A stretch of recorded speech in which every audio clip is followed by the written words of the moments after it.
Breaking news! Baltimore Ravens fans, you might want to sit down for this one, because what's unfolding in Baltimore could be the beginning of a legacy-defining season. There's a massive decision that was just made about one of the most dominant forces in the NFL. It's a move that signals the franchise is going all in, doubling down on physicality, on dominance, on making sure no one forgets who the kings of the AFC North are. And the implications? They're bigger than anyone realizes. But before we move on, make sure you hit that like button if you're a true Ravens fan. It's always amazing to see fans of all ages supporting this team. And if you feel like it, comment, "Go Ravens," down below to show your pride. Alright, let's talk about the man, the myth, the unstoppable force, Derrick Henry. That's right. The future Hall of Fame running back just inked a 2-year contract extension with the Ravens, ensuring he retires in purple and black. 2 years, $30 million, with $25 million guaranteed, making him the highest paid running back over the age of 30 in NFL history. And if you think this is just some legacy deal, think again. This is about production. Pure, relentless, jaw-dropping production. Last season, at 30 years old, Derrick Henry flirted with a 2,000-yard campaign,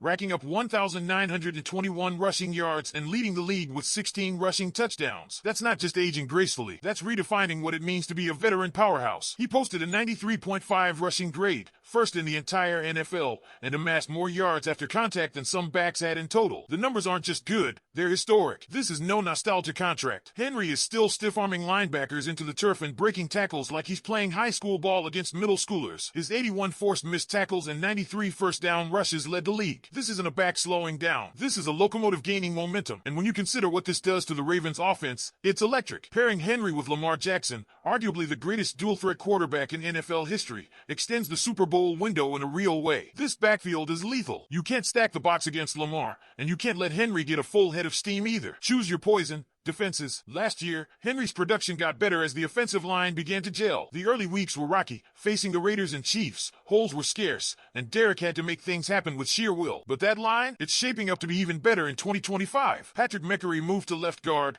Rosengarten matured, and Daniel Falale found his rhythm. Now, 4 of the 5 starters return, and there's fierce competition in camp with new additions like Ben Cleveland, Andrew Voorhees, and rookies like Emory Jones, Carson Vincent, and Dinger pushing for reps. Add to that a receiving core that's quietly gotten better. DeAndre Hopkins adds reliability and size. Zay Flowers is electric. Rashad Bateman finally healthy. And don't forget the tight ends. Mark Andrews and Isaiah Likely are matchup nightmares. With Keaton Mitchell back in the mix and the threat of a midseason splash trade, Baltimore isn't just ready to compete, they're ready to dominate. And then there's the schedule. This isn't just hype. The Ravens are battle-tested from the jump. Week 1, Sunday Night Football, against the Buffalo Bills, the very team that ended Baltimore's playoff hopes last season. This is personal. This is a grudge match with seeding implications written all over it. And the Ravens aren't just out for revenge. They're out to make a statement. Don't forget, Baltimore outgained Buffalo in both matchups last year, regular season and playoffs, but costly turnovers flipped the result. Now, imagine this team with Henry more acclimated, the O-line sharper,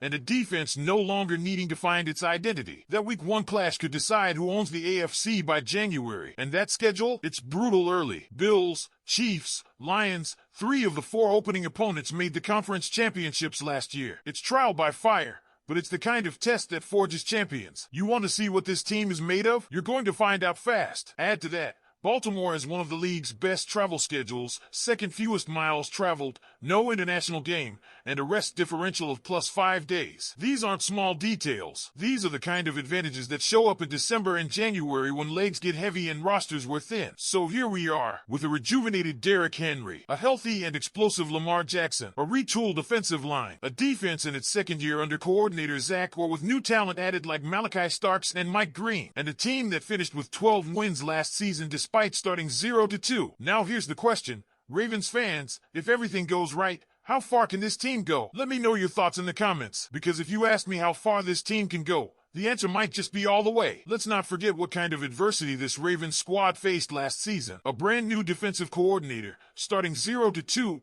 inconsistent offensive line play early in the year, and yet they still found a way to win 12 games. That's not luck. That's culture. That's resilience. And now that the dust has settled, the Ravens aren't starting from scratch. They're starting from strength. Defensively, this unit could be flat-out terrifying. Year 2 under Zach Orr means familiarity, continuity, and growth. That alone will make a difference. But it gets even better. The secondary is more versatile now with the additions of Malachi Starks and Mike Green. They didn't just bring in raw talent. They brought in competitors. Guys who hit, who read, who disrupt. And with veterans like Kyle Hamilton and Marlon Humphrey already in the mix, This unit is stacked. Now, the one soft spot? It might be the run defense. With Michael Pierce retiring, there's a hole in the middle, literally and figuratively. It's the kind of thing that doesn't show up on every snap, but when it does, it hurts. The Ravens got pushed around at times last year in the trenches, and if there's one concern, it's that lack of a proven veteran nose tackle. They need depth behind Justin Matabike and Broderick Washington. They need that anchor, someone who can eat double teams and free up linebackers. Speaking of linebackers, let's talk about that depth, because that's where Baltimore might still be tweaking before the season kicks off. More competition has been brought in,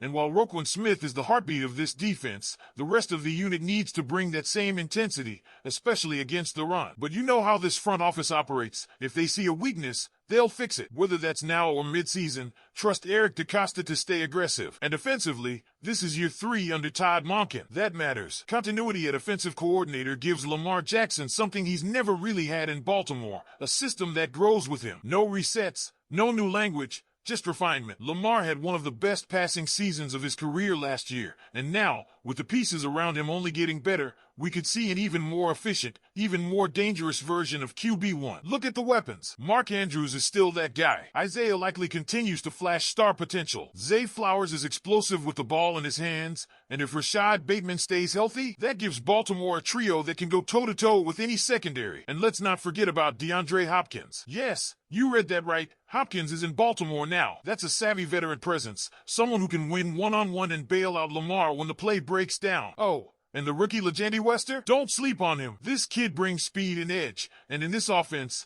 1 or 2 splash plays from a depth guy like him could be the difference between a win and a loss. Even the offensive line has gotten deeper and more competitive. You've got Ben Cleveland and Andrew Voorhees battling it out, and behind them, rookies who are hungry to prove themselves. That depth is crucial. One injury doesn't derail the season, it just opens a door for the next man up. And then there's this little detail that's gone under the radar, the Ravens' trend of mid-season trades. It's become a pattern. Marcus Peters, Roquan Smith, Yannick Ngakoue. Baltimore has never been shy about making bold moves when the window is open. And this year, the window isn't just open, it's wide. So don't be surprised if we see another splash trade around the deadline. If a star DT becomes available, you better believe DeCosta will pick up the phone. This team isn't playing for division banners, they're playing for rings. Now, look, we've heard bold predictions before, but when you go game by game through this schedule, you can make a real case for 14-3, maybe even 15-2. That's not blind optimism. That's football logic. That's what happens when you pair elite quarterback play with a veteran workhorse back, a growing offensive line, and a defense that's built to bully people. But it all starts week 1 in Buffalo, under the lights, against the team that ended our season last year. So I'll leave you with this question, Ravens fans. If Baltimore wins that opening game in Buffalo, do you believe this team is on a Super Bowl collision course? Leave your opinion in the comments. Click like, and if you are not subscribed yet, what are you waiting for? There's more exclusive Ravens content coming. Go Ravens!